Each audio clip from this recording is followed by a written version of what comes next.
Yeah, yeah. We just chillin' and vibing. Good conversations with good people. Oh.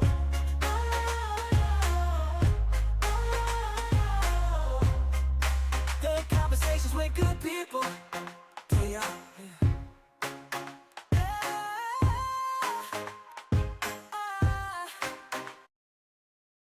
All right, guys. Today, guest is all about energy and evolution and transformation. From the gym to the mindset, she be putting in work and changing lives one rep at a time.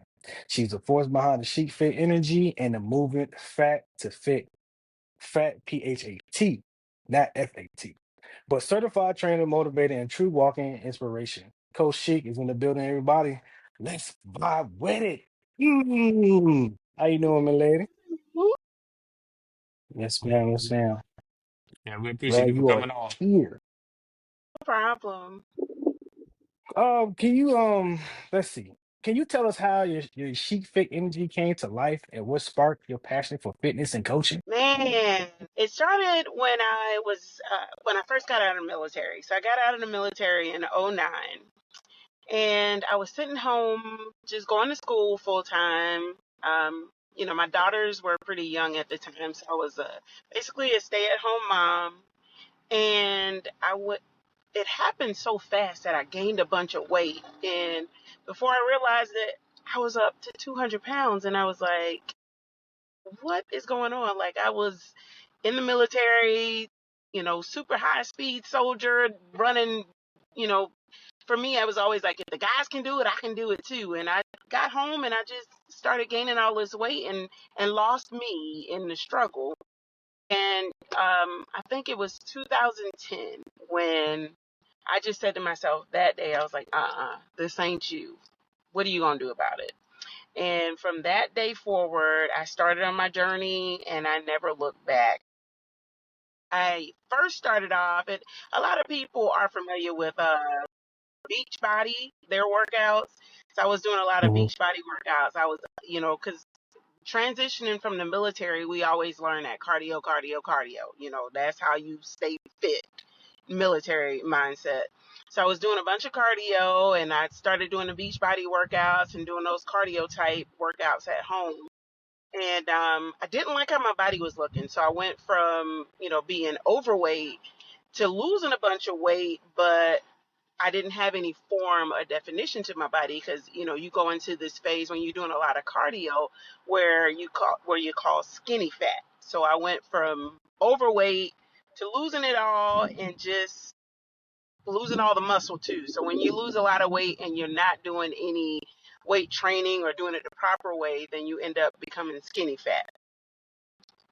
It was at that point I was like, man, I don't like my body like this. I don't like being skinny and no shape.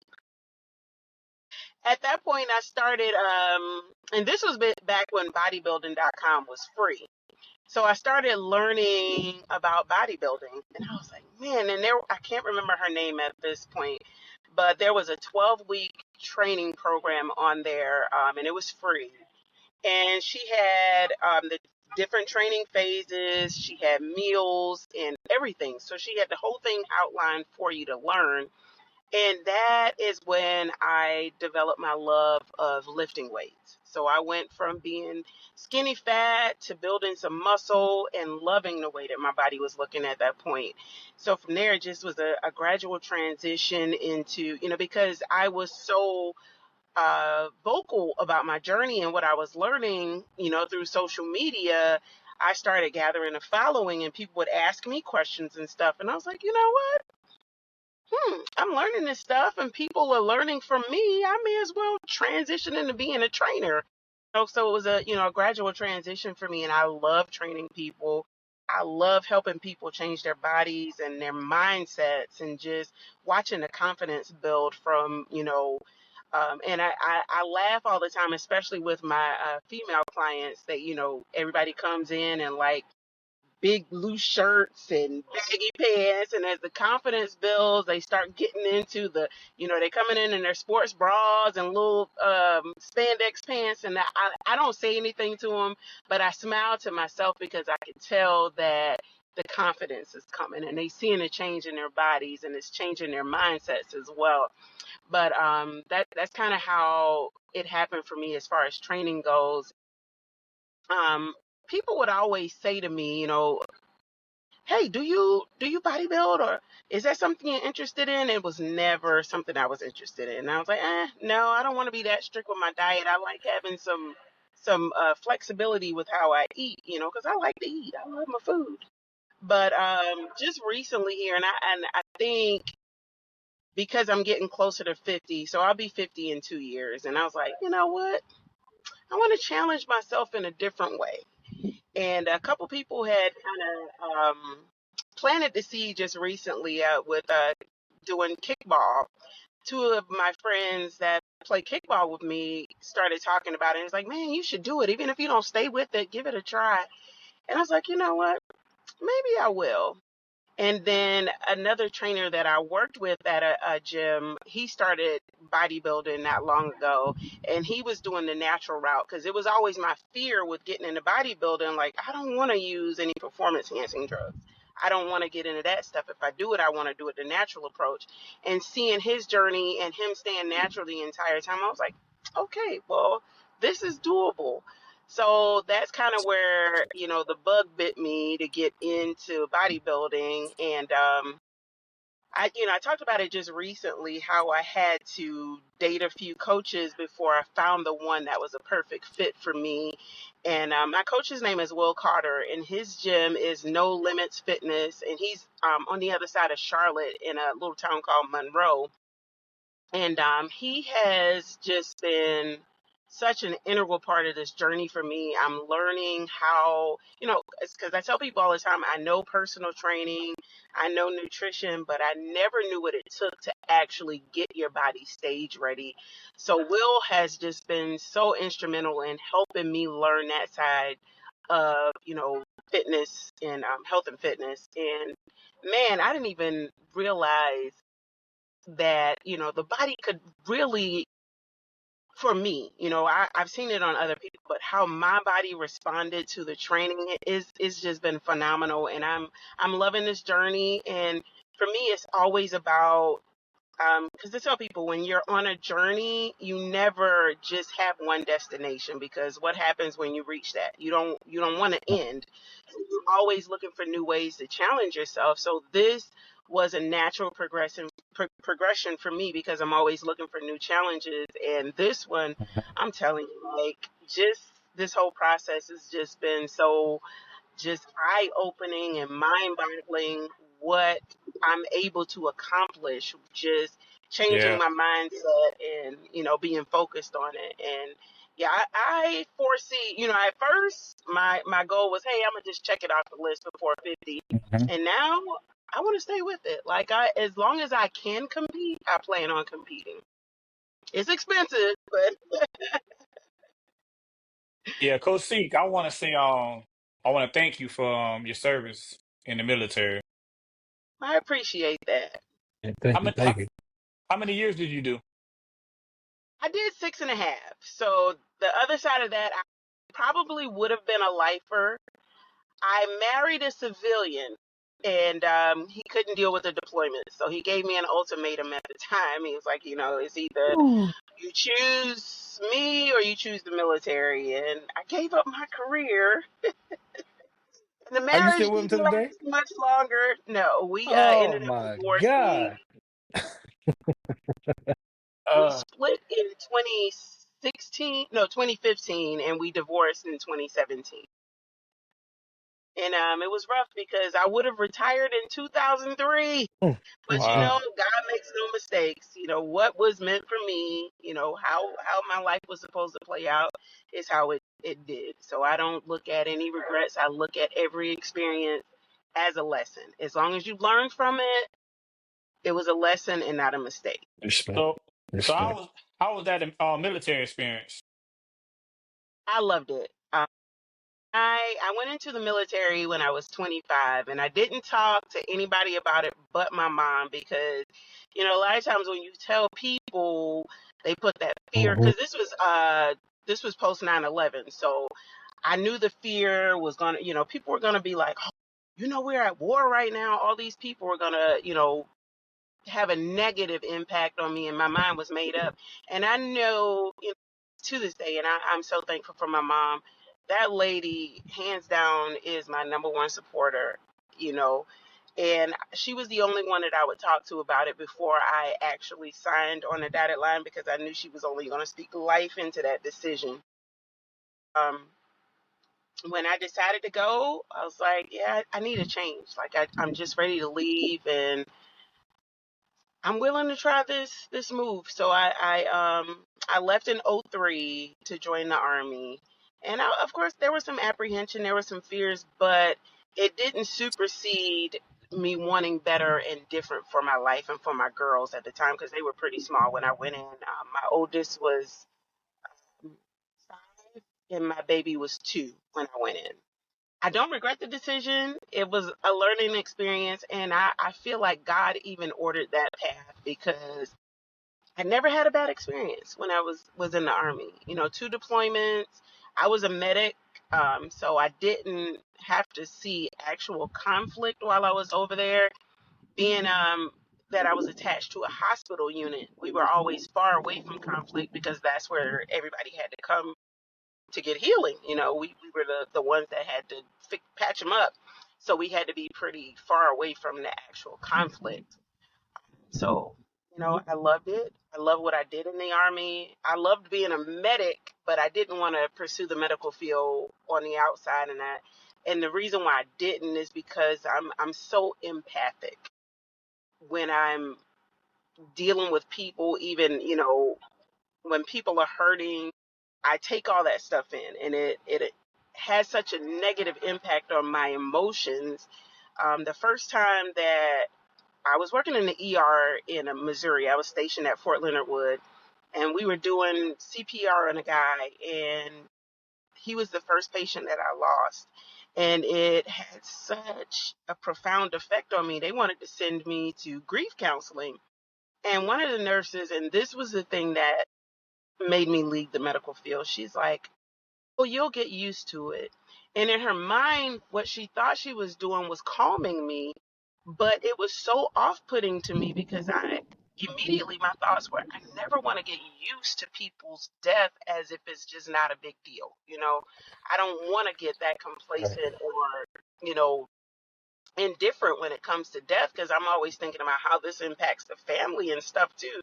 So when she said that, I was like, yeah, no, I don't want to do this outside of the military. So I left the medical field for that reason.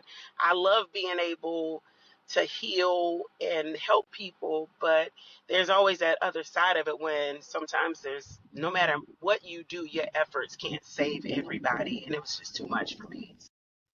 Yeah, couldn't stay with it. Right. Well, thank you for your service. A lot of people do talk bad about the military, but majority of people be talking bad about the military. They never been in the situation. They never been in the military. So for me to say, I understand, because it's a lot of my family that's in the military, and I always say to myself, when people talk bad, I'm like, y'all never been in that situation before. So it's like, how can you tell a man or tell a woman that, oh, they doing it wrong. They no, it's a lot of stuff going on in the military. How you know? You never been there. Right. But once again, that's one of the haters, man. But thank you for your service for real. The name of the Fat to Fit stands out. Not FAT, but PHAT. What does it mean to you personally, and to your clients? Well, for one, I didn't want to say FAT, because for me, I'm always a positive reinforcer when it comes to body image, how people see themselves. And I tell people all the time, you're not fat. Do not start a journey because you hate the way you look or you hate yourself. You start this journey because you love you first and foremost, and you want the best for you. So when you frame things in a positive way going into it, then how you handle it is going to be more positive, and you're less likely to beat yourself up because you're having some setbacks, because that's going to happen on any journey. There's no perfect journey, like, except Jesus. His walk was perfect. Ours is never going to be perfect. So when I came up with the name Fat to Fit, I didn't want people to think of it in terms of them being fat, but fat, like yes, you fat. I'm a little old school, so I was thinking about the PHAT when I thought about it. But I want people to get into the mind frame of being positive, going from a positive that may not be where you want to be, but get into that fit, get into that better you by having that positive mindset going into that journey. And I wanted to, and the way that I split it up was the way that I came into loving health and fitness. That 12-week program, doing it in phases, so that you're not only doing the program, but you're able to learn along the way. That was a biggie for me. I want you to be able to learn. I want you to understand. And that's one of the things that I do with my clients as well. I'm always about educating you. I don't just want you getting fit because, realistically, nobody stays with a trainer forever. So when you leave me, I want you to have all the tools to be successful on your own. So it's always about that education on the back end. So that's where, I thought about it. I was like, I want people to have a program where they can grow and learn and become a better version of themselves gradually. A lot of times people try to do things too fast. We live in this microwave mentality society right now. Everybody wants everything fast. Oh, I'm going to do this water diet Right. and I'm going to lose 20 pounds tomorrow. Yeah, but what happens when you go back to eating food if you've done only water? All that weight's coming back. It ain't just disappearing forever because you're doing water for 2 weeks. You know what I'm saying? So I'm always Right. like, slow and steady, slow and steady. Take the time to learn your body. A lot of times I equate it to, women when we go on a natural hair journey. Sometimes you got to do trial and error. You see this girl, her hair is luscious, beautiful, curls just popping, and then you go use it and your hair is drier than sandpaper. There's no one approach to it. You got to take the time to learn you and learn yourself through that journey. So sometimes it takes trial and error. Stop doing what everybody else is doing, trying to figure it out, because it's not always going to fit for you. There's a lot of other factors that go into it, and the biggest of them being genetics. Some people, you know, it may seem unfair, but some people just have better genetics than others. So there are a lot of factors that you have to take into consideration on that journey, and it's going to start with you learning you first and foremost. Not trying to be quick about it, because quick weight loss is not even a way that you want to do it ever. Yeah, it may look good, to say, oh, I lost 20 pounds in 2 weeks, but it's not good for your body. And it's going to rebound in a way that's not going to be positive for you. A lot of times when they do it, they definitely gain back those 20 pounds, and the 20 pounds bring back a few friends with them. So slow and steady. Right. I heard you said about taking the fast route. A lot of people do the liposuction. How do you feel about that? So I am one of these people that whatever makes you feel the best for you, I am in support of. You'll hear people saying, oh, well, why is she wearing makeup to the gym? Oh, why not? If that makes her feel her best, go for it. I don't knock people for whatever they have to use to get them started, because anything that you start, you still have to do the process of maintaining too. So I don't knock them for whatever they feel like they have to do to get started. Still take the time to learn, because that matters too. Even if you start off, if you feel like you need to give yourself a head start, still learn the process, still take the time to do the work along the way. So yeah, I don't knock people. Oh, All right. We're gonna talk about mindset and physical training. You mix mindset and physical training. How important is mentally discipline in your program? you know what? That is the most important part. You got to get it here first before you do anything physically. Because if your mind and your body aren't aligning on this journey, and for me, I always talk about the three pillars: your spiritual side, your mental, and your physical. Those three things have to align in order for you to get to the best version of you.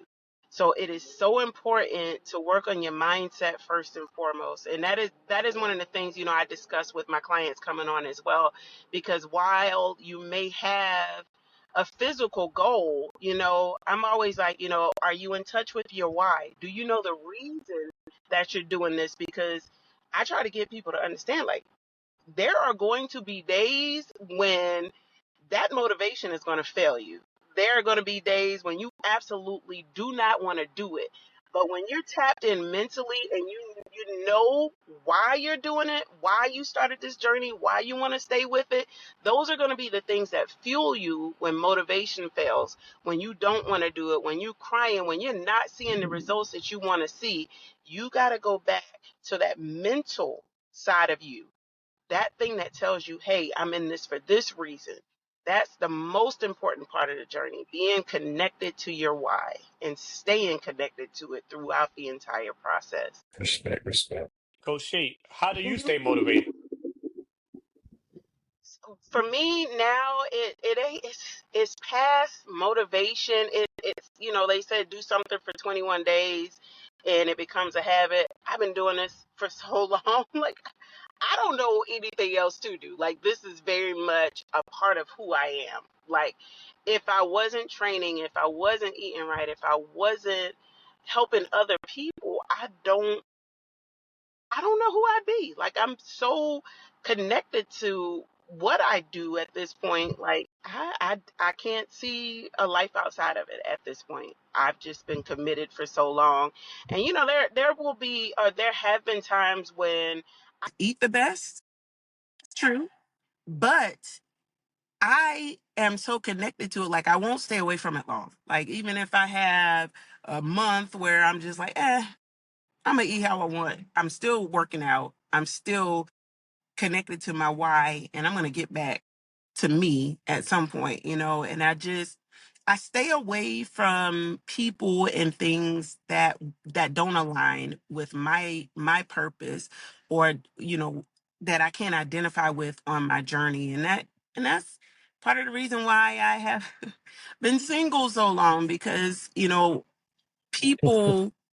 a lot of times are a distraction. Like, I don't want anybody that's going to be a distraction. And when I see that people aren't aligning with what I have for me, I have to distance myself. That's how important this journey is to me. Are your kids in the same journey as you? So it's so funny. My oldest is actually a personal trainer. She got into it. She's been doing it about 7 years now, I think. She's very knowledgeable. She knows her stuff, and I'm so proud of her, because a lot of times we collab and we you know kind of lean on each other a lot when we're discussing ideas and stuff. But very knowledgeable. With my girls, I started them young, because I was like, hey, if I'm going to be getting healthy and learning this, I'm not going to have my kids at the house eating trash while I'm getting healthy. No, this is going to be a family Right, thing. right. And my girls were always active. My oldest, she ran track and she was on the band, and my youngest did competitive cheer. So they were always active kids. So they had to eat right and do what they needed to do too. And I laugh because I remember, I think my daughter, she may have been 13 at the time, and she stayed over at a friend's house, and she called home and she was like, Mom, is it okay if I drink a soda? And I laugh about that, because if it were me, and I know me, I if I was at my friend's house and my mama wouldn't have known, she would have never known I even had that soda. But I thought so much of, the fact that Right. I had laid the foundation with them, to the point where she knew not to have that soda and to call me to clear it. But because she did ask, I let her have that soda. But that was just soda, juice, all that stuff. We didn't have that at home. They drank water. They had fruits. They had vegetables. They ate like they were supposed to. So my youngest is a mom. My oldest isn't a mom yet, but she instills those same values in her daughter. My granddaughter loves seaweed chips, avocado, um, apples. Those are the things that she gravitates to when she wants to eat. So it's like I planted the seed, everybody else is coming along and watering it. It's like, and I love it. I love that for my family. And my granddaughter will say, Nana, is this healthy? She wants to know before she consumes something whether or not it's healthy for her. And I love that. She's only 6 and she's conscious of it now. So that seed has been planted in her. So when she gets older, she's going to be on the path to health and fitness as well. I don't know what she'll end up doing, but that's how it is with my family, Even my mom now, because she sees me and my daughter doing it, she eats that way now too. She stays away from a lot of the stuff because I don't believe in just doing it for me. I'm going to make sure my family is healthy too. Yes, it's definitely a family thing. And my youngest is into, she does everything with health and beauty. My young, she's into the hair and makeup. She does nails. So she's on the other spectrum of the health and fitness side of it, but she knows everything as well too. So she's big on, eating healthy as well. So yep, it's a family You thing. know what they say? They say health is wealth. Absolutely. Absolutely. Coach, what's your favorite transformation story from a client you work? Hmm. So I was working with this young girl, and I love her to death. I still check in with her periodically. She's not with me anymore. She's a nurse actually. And I remember how her she was just so she had so many reservations, and she just did not have any confidence about herself. She would always come to the gym super covered up and head down, and we'd been working together for some months, and I was watching the transition in her body and how she was, getting some shape, getting some definition, and losing the weight. Then she started popping out in her little sports bras and her little uh, spandex shorts and stuff, and just watching her transition, and her smile just got so big. She's just one of the sweetest people you'll ever meet. And just watching her transition, and not only getting that strength and confidence in the gym, it transitioned to her as a nurse, because she was a new nurse and she was very timid even in her profession because she was new and still learning. But that mental strength that she got from working out transitioned to her being a stronger nurse and just being better on her shift. And she was doing the doggone thing within a year of having trained with me and getting better at her job as well. And even though she's not with me anymore, I'll still check in periodically, and we'll go out and do lunch. And just watching how much she's changed and grown from that is just, it's a beautiful thing. And I, I just, I love her. I try to stay, for the most part, my clients become like my family. So even when they leave me, I stay in contact with them because I want to make sure that they're doing well. It's not only about, the financial security for me. I want to make sure that I'm impacting people long term, and that they still feel like they have that relationship with me even later on. If they got to call me and ask a question or they need something from me, I'm there for them. I love my clients, males and females. It's the same for both. Well, coach, we need you. I know I need you. I still got that I got that I got that baby daddy gut, boy. I, I gotta get this out ASAP. I'm here for you. I got you. Now, respect. How do you balance bodybuilding with other responsibilities like life? So, if I'm being completely honest, really have to do a whole lot of balancing outside of, my clients, because I don't really have a life outside of that now, if I'm being honest. Because of, me being so focused on my journey, don't, even with my friends now, I don't hang out a whole lot because I choose not to drink. I don't eat anything other than what's on my plan. My life is very structured, and I don't really deviate from that. Like, I still check in with my friends and stuff, but I'm on a path, and because I know what I want, I keep it pretty straight and narrow. I I will say I'm still tied to my church. I used to be more active on serving at church. I don't get to serve like I used to, but I am in church, or I try to be in church every Sunday unless I'm on the road. And I'll because my church is online, they're live online on Sundays. If I'm not able to go, I'll tune in that way. We have revival the first Friday of every month. I try to make sure I'm there for that. Anytime we have events and stuff, I still make sure that I'm tied to my church as well. But um, my kids are grown. If I make sure, like my daughters, we talk every day, and right now, actually, I have my granddaughter here. My youngest lives in Tennessee, but I actually have my granddaughter here right now with me for the summer. And me, my oldest, and my mom kind of are working together to make sure that if I have to be at the gym or I got something else going on, one of them will cover for me. But my work-life balance, work is personal training, so it kind of ties into what I do anyway, so I don't really have to struggle to keep balance.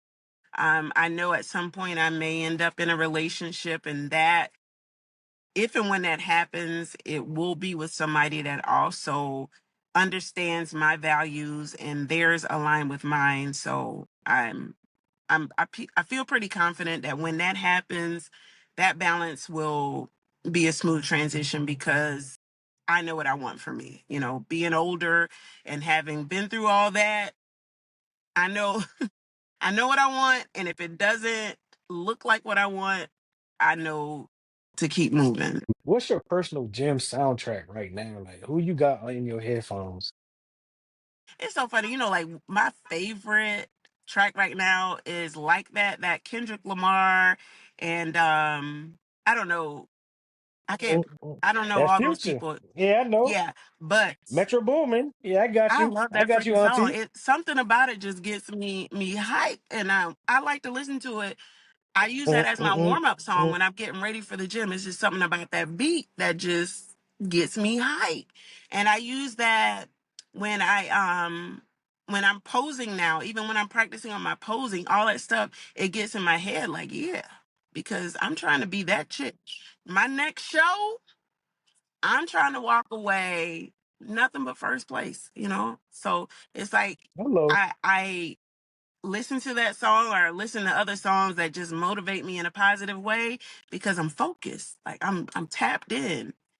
For a while I was on that Oh Glorilla. yeah. When her album first dropped, I listened to it nonstop for like the first month on repeat for that Yeah, whole Glow. when I first started bodybuilding. Well, the journey to the It's that. stage.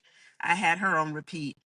Other than that, I do listen to a lot of like soul, neo soul type music. I like that too because it also kind of creates a calm. Sometimes I just like to get calm and centered, so I'll listen to Kaylani and Mm, SZA. you speaking. Come on now. Keep talking. Mm, Yes. you got me blushing over here, Outside Auntie. of my gospel, I still love my gospel now. Can't leave that out. Of I 100%. need that too. Oh yeah, that's gonna get you motivated. Respect, respect. Absolutely. So, Absolutely.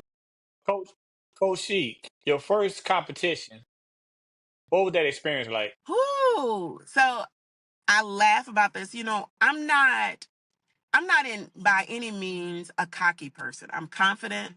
But when I tell people that was a humbling experience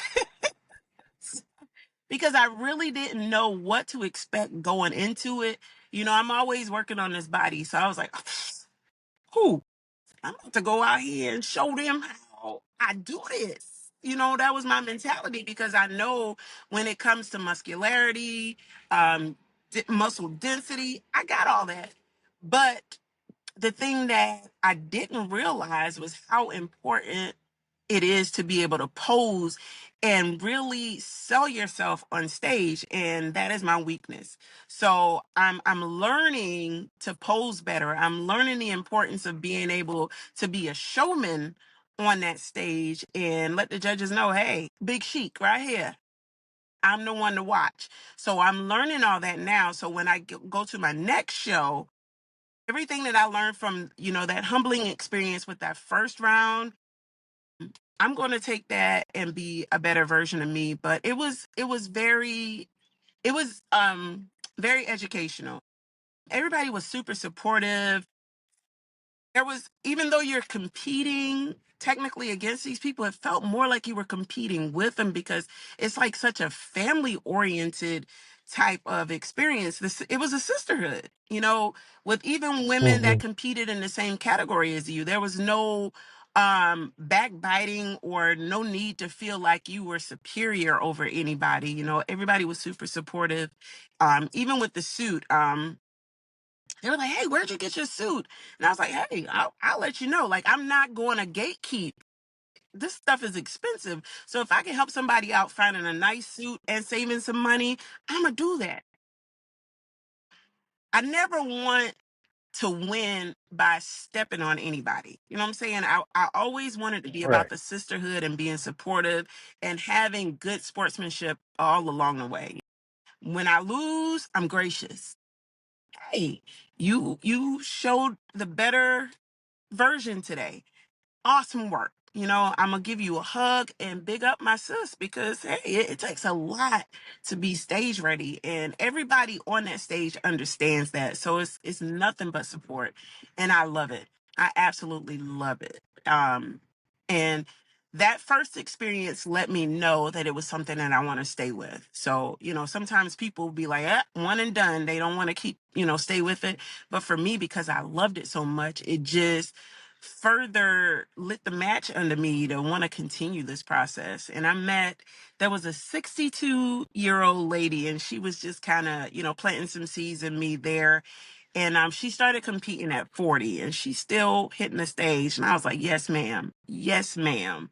I plan on doing it for as long as God allows this body to be stage fit. I'm going to keep doing it. And knowing that she's still doing it 20 plus years later, yes, I'm going to be like OG.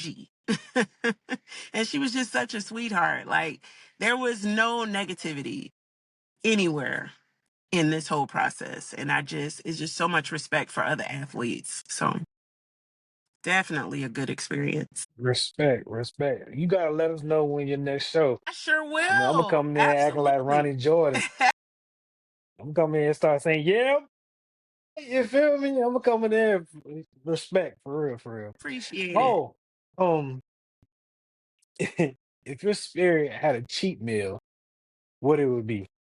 Ooh, so the other part of getting on the stage is the fact that as soon as you're off the stage, you get to eat. You get a little bit of cushion. So, my show was on Saturday. So Saturday and Sunday were my free days, and I ate. Okay, your girl went in.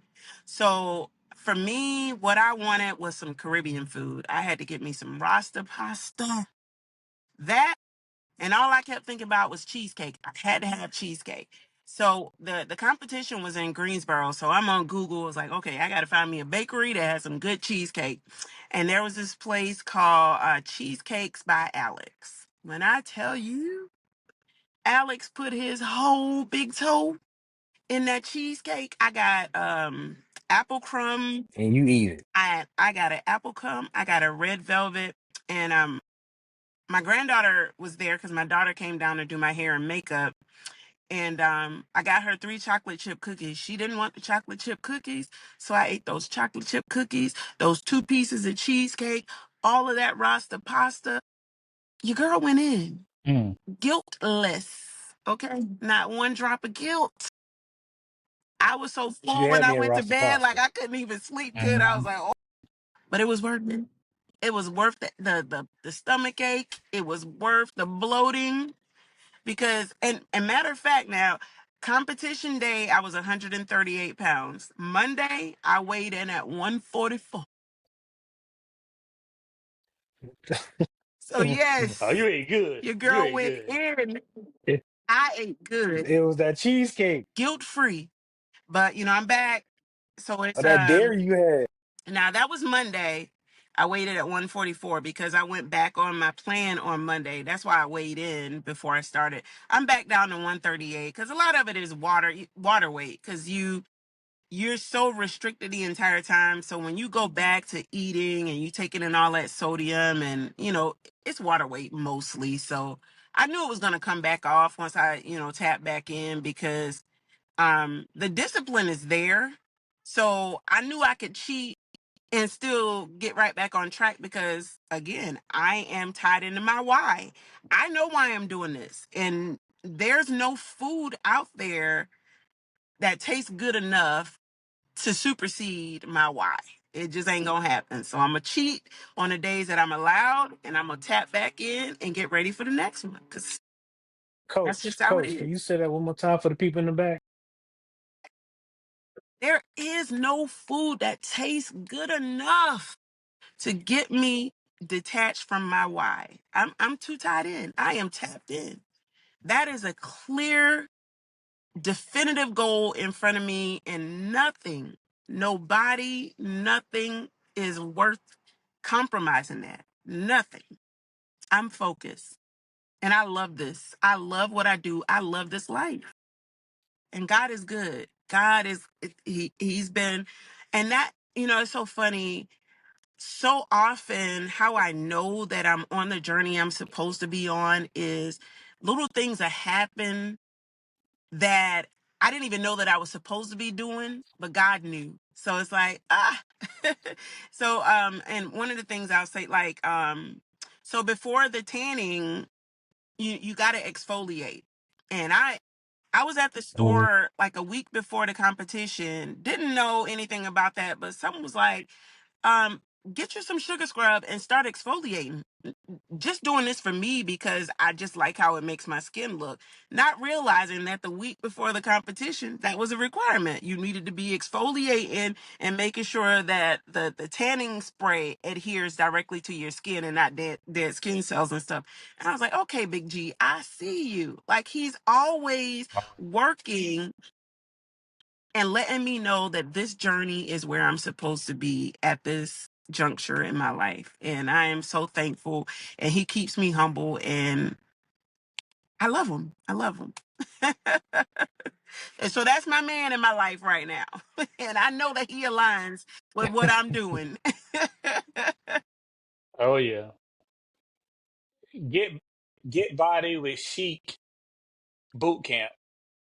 What made you want to start your own boot camp up? And I wish that I had more time to dedicate. I thought about that boot camp at the same time that competition season was picking up. I was like, dang, but I am going back to it. As soon as things calm down, I'm going back to doing the boot camps. But the thing for me with the boot camps was, and the same with my Fat to Fit program, I know that personal training is expensive. I understand that. Everybody can't afford it. But I just want everybody to have access to health and fitness, even if it's just you being able to come to a boot camp once a week. Maybe that'll plant a seed in you for you to want to get on a journey.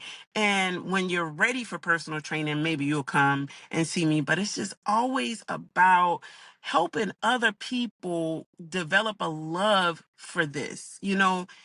It nothing saddens me more than seeing people my age and younger succumbing to things that are preventable. We shouldn't have to be on 10 different meds and we ain't even 50 yet.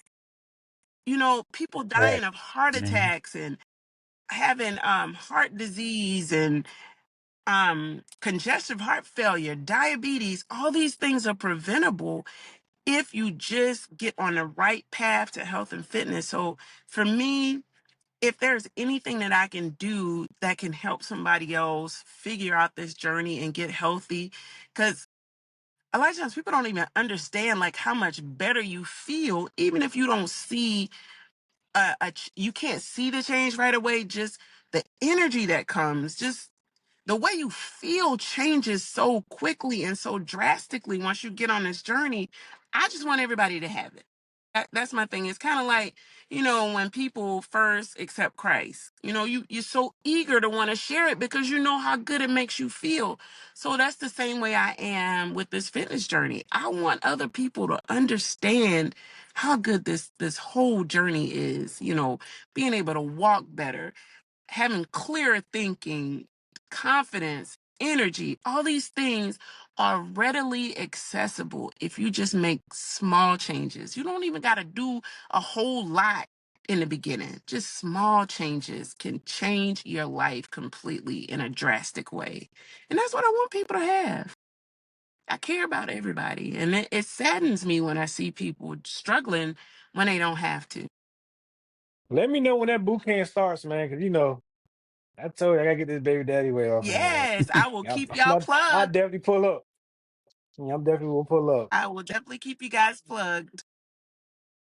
What does chic fit energy mean beyond fitness? Like, what's the message you want people to carry with them? So, even in my my logo, I have the three pillars for that chic fit energy is spiritual health, physical health, and mental health. I don't believe that you can be healthy in one and not be healthy in the other two. All three need to align when you talk about total health for an individual. So that's what it means for me. It's about having that connection of all three, and you being, because I don't care how physically healthy you think you are. If your mind is jacked up, you're not healthy. It just, there's no way Right. to be. You gotta be mentally healthy first. You gotta be connected to something outside of yourself, which is your spiritual health. And then those two things tie into make you want to get healthy physically, because you want to do what's best for your temple. So you got to have Hmm. all three, and that was my mentality when I designed my business. I was like, I want people healthy on all platforms, like not just physical, not just mental, but all three: spiritual, mental, and physical health. But Coach Sheik, if somebody will want to hire you to be their fitness coach, how could they contact you? How could they contact you? So I am on all three. Well, I'm not on Twitter only because Twitter was just. So I'm a little old school, and it's just too much trying to figure out Twitter, and I Hmm. can't. But I'm on Hmm. Facebook as PT Coach Chic. I'm on Instagram as Coach Chic, and I am on TikTok as Coach Chic. So they can contact me through any of those platforms. I do respond pretty quickly. Within 24 hours, I do respond to any requests for information. And I always start off by having a conversation with people. If they decide that they want personal training, I give them a complete overview of my program. I let them see what the packages that I offer, give them a chance to kind of mull it over and let me know if they're still interested after that. Then I'll set up a consultation with them so that way I can kind of get an idea of their goals and what I can do to help them reach them. And you have a gym, right?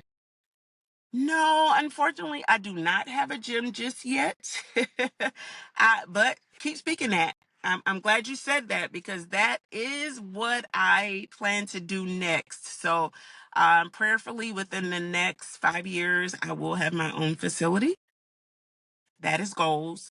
Right now, I do typically take my clients to Planet Fitness, which they don't really allow personal training, but um, they've been everybody has been pretty supportive of me in that way, as long as I keep it to a minimum. Like, it's not blatant that I'm doing personal training. I try to work with my clients and, work out with them and not make it so obvious that I'm personal training in there. But yeah, eventually I do want to have my own space. But yeah, that's what I do right now. Just take them to Planet Fitness. Okay. Planet Fitness Orangeburg or So right now I work out of three gyms. I work out of the one in Orangeburg, the one in West Columbia, the one across from Walmart, off of Highway 1. And I also have a couple at Dutch Square. And the reason why I still allow Dutch Square is because it's still within that. It's only like 10 minutes away from the West Columbia location. And so Mm. I'm okay with driving a little further, but those are my three locations. And the reason why I'm still working out of West Columbia is because I still had my clients there and I wasn't going to drop them because I decided to move back home. And the reason why I decided to move back home, I moved back with my mom because my goal is to get my gym. So, staying with my mom allows me to save up so that I can, put that money into my gym once I open it. So I kind of uprooted myself with a bigger goal in mind. And it, because me and my mom have such a great relationship, it was fine. I knew she would still be a support for me moving back home. So I left my job back in March of last year. I left. I used to work for the state of South Carolina. I was a staff development analyst. And it's so funny. I knew that that was also God because he kept telling me to leave, and my fear wouldn't allow me to leave. One, because I was so used to having, a pretty good cushion as far as my income goes. And I was like, I like to be able to do what I want to do when I want to do it. God, I don't know if I can leave. And Right. relations at work just progressively got worse. Like it got to the point where my mental health was compromised. My boss and I kept clashing, and then HR started just unnecessarily hounding me. And I was like, okay, God, I know you're trying to make me leave, but let me stay a little longer. And it got so bad that I ended up just leaving one day. Um, I didn't leave notice. I gathered all my stuff and just left. That's how bad it was. And I knew that God was telling me to leave and I was staying. So he made it so uncomfortable where I had to leave. So when I left, I was like, well, yeah, I'm trying to do this and God is taking me out of the career path that I'm currently on to get me on, the journey that he wants me on. So is it okay if I stay with you? And she welcomed me back with open arms. And I just help out with, the bills, and I still, get my own food and stuff, but help out with the small household bills because she doesn't have a lot. And it's been a pretty easy transition. So when I left, I still had my clients in West Columbia. So I kept them and I still take people since I have, I still have that, that group there. And since I'm in Orangeburg, I started gaining clients here. So I try to keep everybody on the same day. So if I go to West Columbia, I make sure that all my West Columbia people are on the same day. So I'm not, and I also keep the schedule pretty concise as far as, if I'm going to be in Columbia for part of the day, all of my Columbia clients are going to be Go before ahead. I come back home to Orangeburg or vice versa. I'm not going Oh my to, God. go to Columbia for one and then drive back to Orangeburg to drive back to Columbia because that's just crazy. So I do try to make sure that I schedule in a way that, makes it conducive to me as far as gas and just mentally, because that's a lot if you're trying to keep zipping back and forth. So, but it's been Yeah. working. Right. It's been working out pretty well. But I knew it would because I know that this is what God wants me to do. So, So which is Right. And I respect you for leaving your job because I did the same thing as well for 2 weeks because it was messing up my peace. So it was I had to go.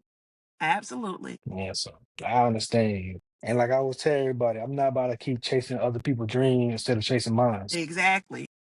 And I know it was just a setback, but I know that what God has for me is so much bigger. So even though I had to, be humbled in a way as far as my finances go, I know in time I'm going to make that and more. It's going to be double for my trouble. So I'm not even stressing